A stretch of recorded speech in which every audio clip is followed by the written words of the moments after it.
உங்க ராசிநாதனான சனி பகவான் உபஜயஸ்தானம் சொல்லக்கூடிய 3வது ஸ்தானத்துல வக்கரப்பட்டு நிற்கிறார். இந்த 2 கிரகங்களும் ஒன்றை ஒன்று பார்க்க போகிறார்கள். இந்த காலம் அதி அற்புதமான காலம். குடும்ப வாழ்க்கையில் நிம்மதி இல்லை அப்படி சொல்லிட்டு இந்த மகர ராசிக்காரர்களுக்கு நன்மைகள் ஏற்பட போகுதுங்க.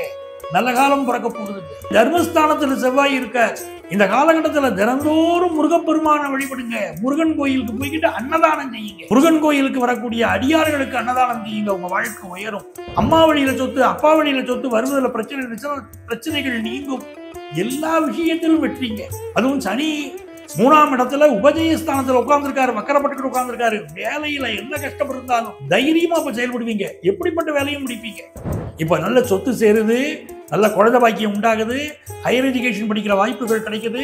வாழ்க்கையில் உயர்ந்த வெற்றிகளை முருகப்பெருமான் உங்களுக்கு அருளுகிறார்.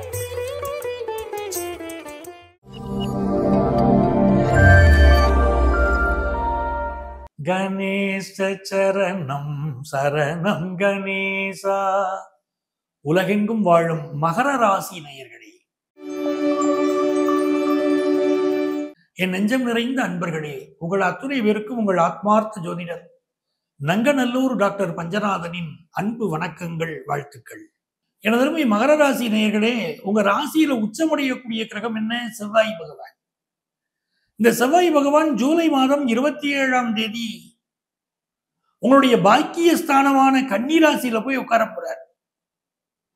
உங்க ராசிநாதனான சனி பகவான் உபஜயஸ்தானம் சொல்லக்கூடிய 3வது ஸ்தானத்துல வக்கரப்பட்டு நிற்கிறார். இந்த 2 கிரகங்களும் ஒன்றை ஒன்று பார்க்க போகிறார்கள். இந்த காலம் அதி அற்புதமான காலம். மகர ராசிக்காரர்களை உச்சத்திற்கு கொண்டு செல்ல போகிற மிக உன்னதமான நேரம். தினந்தோறும் கண்ணீர் விட்டு அழுது கொண்டிருக்கக்கூடிய மகர ராசிக்காரர்களுக்கு சரியான வேலை இல்லை. லவ் ஃபெயிலியர் உண்டா இல்லையா? மகர ராசிக்காரர்களுக்கு லவ் பிரேக்கப், லவ் ஃபெயிலியர், குடும்ப வாழ்க்கையில் நிம்மதி இல்லை அப்படி சொல்லிட்டு இந்த மகர ராசிக்காரர்களுக்கு நன்மைகள் ஏற்பட போகுதுங்க. நல்ல காலம் பிறக்க போகுதுங்க. உங்க ராசிக்கு 4ஆம் இடத்துக்கும் 11ஆம் இடத்துக்கும் அதிபதியான செவ்வாய் இப்ப பாக்கியஸ்தானத்துல உட்கார்றாரு. நிறைய பேருக்கு இப்ப பூர்வீக சொத்து கிடைக்கும். சொத்து சம்பந்தமான என்ன பிரச்சனை வேணா இருக்கட்டுங்க, பூர்வீக சொத்து கிடைக்கிறது இல்லை. என்ன பிரச்சனை வேணா இருக்கட்டும், பங்காளி பிரச்சனை இருக்கட்டும், இடம் தெரியாம போகட்டும், என்ன சிக்கல் வேணா இருக்கட்டுங்க, சிக்கல் தீரும் காலம். உங்களுக்கு பூர்வீக சொத்து கிடைக்கும். இன்னொரு புறம் அந்நிய நாட்டுல வாழ்றீங்க, உங்க நண்பர்கள் எல்லாம் ஃபாரினுக்கு வந்தவெல்லாம் சொத்து வாங்கிட்டாங்க, நீங்க வாங்கல, வருத்தப்பட்டுக்கிட்டு நிக்கிறீங்க. இப்ப வெளிநாட்டுல நீங்க சொத்து வாங்க போறீங்க. எந்த நாட்டுல இருக்கீங்களோ அந்த நாட்டுல நீங்க சொத்து வாங்க போறீங்க. அப்படிப்பட்ட யோகம் உண்டு. அதே மாதிரி தர்மஸ்தானத்துல செவ்வாய் இருக்க இந்த காலகட்டத்துல தினந்தோறும் முருகப்பெருமான வழிபடுங்க. முருகன் கோயிலுக்கு போய்கிட்டு அன்னதானம் செய்யுங்க. முடிஞ்சா செவ்வாய்க்கிழமையாவது முருகன் கோயில்ல போய் அங்க வரக்கூடியவங்களுக்கு அன்னதானம் செய்யுங்க. அன்னதானம் செய்வதற்கு இறைவனே வாய்ப்பு கொடுப்பா. அது மிக முக்கியம். என் கையில காசு இல்லையே நினைச்சுக்கிட்டு நீங்க கோயிலுக்குள்ள போனீங்கன்னா அந்த இறைவனே உங்களுக்கு அதுக்குள்ள வழியவும் காட்டுவான். அன்னதானம் செய்யற வாய்ப்பு கிடைக்கும். முருகன் கோயிலுக்கு வரக்கூடிய அடியார்களுக்கு அன்னதானம் செய்யுங்க. உங்க வாழ்க்கை உயரும். சார், நான் ஃபாரின் போகணும்னு ஆசைப்படுறேன், எனக்கு கிடைக்குமானா இந்த காலகட்டம் உங்களுக்கு அற்புதமான வெளிநாட்டு வாய்ப்பு தரும்.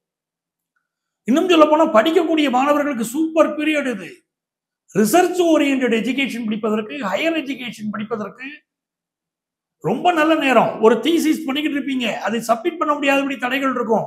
இவ சப்மிட் பண்றதுக்கு வாய்ப்புகள் கிடைச்சிடும். அப்படி ஒரு நல்ல நேரம் உங்களுக்கு வந்துகிட்டு இருக்கு. அதே போல இது வரைக்கும் அம்மா வழியில சொத்து அப்பா வழியில சொத்து வருவதில் பிரச்சனைகள் நீங்கும்.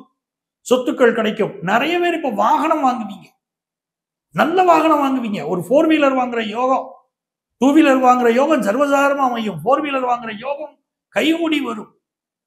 வீட்டுல மாடி வீடு எடுத்து கட்டுவீங்க, அந்த யோகம் உண்டு. தந்தைக்கு நிகரானவர்கள் உங்களுக்கு உதவி செய்துக்கிட்டு வருவாங்க. எல்லா விஷயத்திலும் வெற்றிங்க.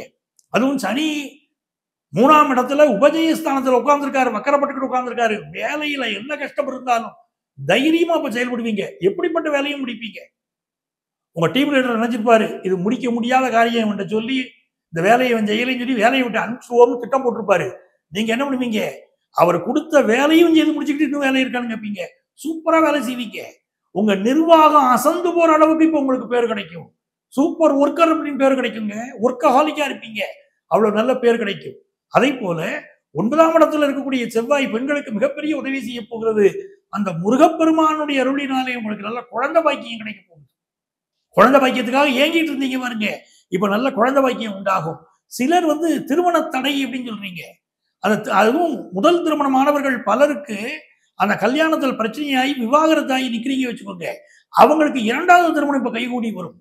முதல் திருமணத்துக்கு பொருத்தம் பார்க்கிற முறை வேற, இரண்டாவது திருமணத்துக்கு பொருத்தம் பார்க்கிற முறை வேற. நீங்க ஒரு ஜோதிடரை சந்திக்கிறீங்கன்னா இரண்டாவது திருமணத்துக்கு பொருத்தம் பார்க்கணும்னு சொல்லிட்டீங்கன்னா அவங்க புரிஞ்சுக்கிடுவாங்க. இரண்டாவது திருமணத்துக்கு அதுக்குள்ளே முறைப்படி தான் பொருத்தம் பார்க்கணும். இப்ப நல்ல சொத்து சேருது, நல்ல குழந்தை பாக்கியம் உண்டாகுது, ஹையர் எஜுகேஷன் படிக்கிற வாய்ப்புகள் கிடைக்குது, வாழ்க்கையில் உயர்ந்த வெற்றிகளை முருகப்பெருமான் உங்களுக்கு அருளுகிறார். எவ்வளவு பெரிய நல்ல நேரம் பாருங்க. வேலையில சாதிக்க போறீங்க, நல்ல மெடல் வாங்க போறீங்க, ரெகக்னிஷன் கிடைக்க போகுது. உங்களுக்கு மிகுந்த வெற்றிகள் வருவதற்கு நீங்கள் வழிபட வேண்டிய தெய்வம் குன்றக்குடி முருகன். பிள்ளையார் இப்படி போய் பிள்ளையாரை கும்பிட்டுட்டு அப்படியே குன்றக்குடி முருகனையும் கும்பிடணும். அப்படியே பக்கத்துல இருக்கக்கூடிய வைரவம்பட்டியிலையும் போய் கும்பிட்டுட்டு வரணும். அப்படி கும்பிட்டீங்கன்னா பெரிய வெற்றிகள் உங்களுக்கு தேடி வரும். உயர்ந்த வெற்றிகளை நீங்கள் பெறும் காலம். உங்கள் அத்துணை பேருக்கும் உங்கள் ஆத்மார்த்த ஜோதிடர் நங்கநல்லூர் டாக்டர் பஞ்சநாதனின் அன்பு வணக்கங்கள், வாழ்த்துக்கள்.